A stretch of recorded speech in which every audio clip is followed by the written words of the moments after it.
Bivox, parole de vie, psaume 102. Prière d'un malheureux lorsqu'il est abattu et qu'il répand sa plainte devant l'Éternel. Éternel, écoute ma prière et que mon cri parvienne jusqu'à toi. Ne me cache pas ta face au jour de ma détresse. Incline vers moi ton oreille quand je crie. Hâte-toi de m'exaucer. Car mes jours sont venus sans fumée, et mes os sont enflammés comme un tison. Mon cœur est frappé, se dessèche comme l'herbe. J'oublie même de manger mon pain. Mes gémissements sont tels que mes os s'attachent à ma chair. Je ressemble au pélican du désert. Je suis comme le chat huyant des ruines. Je n'ai plus de sommeil et je suis comme l'oiseau solitaire sur un toit. Chaque jour, mes ennemis m'outragent, et c'est par moi que jurent mes adversaires en fureur. Je mange la poussière au lieu de pain, et je mêle des larmes à ma boisson. À cause de ta colère et de ta fureur, car tu m'as soulevé et jeté au loin. Mes jours sont comme l'ombre à son déclin, et je me dessèche comme l'herbe.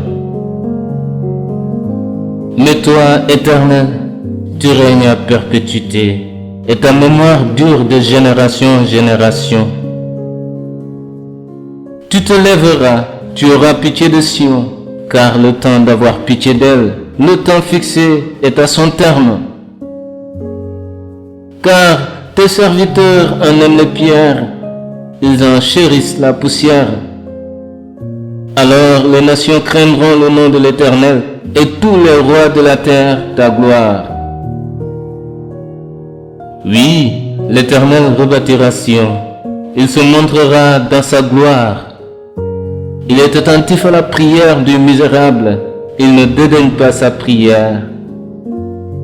Que cela soit écrit pour la génération future, et que le peuple qui sera créé célèbre l'Éternel. Car il regarde du lieu élevé de sa sainteté, du haut des cieux, l'Éternel regarde sur la terre, pour écouter les gémissements des captifs, pour délivrer ceux qui vont périr. Afin qu'il publie dans Sion le nom de l'Éternel, et ses louanges dans Jérusalem. Quand tous les peuples s'assembleront et tous les royaumes pour servir l'Éternel. Il a brisé ma force dans la route, il a abrégé mes jours. Je dis, mon Dieu, ne m'enlève pas au milieu de mes jours, toi dont les années durent éternellement. Tu as anciennement fondé la terre et les cieux sont l'ouvrage de tes mains. Ils périront mais tu subsisteras, ils s'useront tous comme un vêtement, tu les changeras comme un habit et ils seront changés. Mais toi, tu restes le même, et tes années ne finiront point.